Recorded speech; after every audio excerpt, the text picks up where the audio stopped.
सर्वमङ्गलस्वरूपिणे देवी दुर्गाम्बिकायै मङ्गलम्।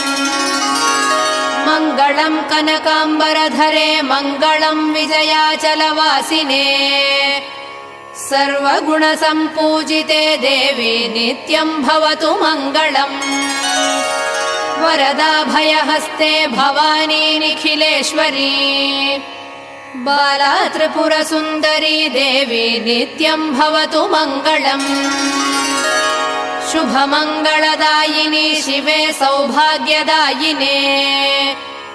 इन्द्रकीलाद्रिनिवासिने तुभ्यम् देव्यस्तु मङ्गलम्। कृष्णातीरनिवासिने गौरी कोमलस्वरूपे। कमनीयकरे देवी तुभ्यम् देव्यस्तु मङ्गलम्। कृष्णातीरनिवासिने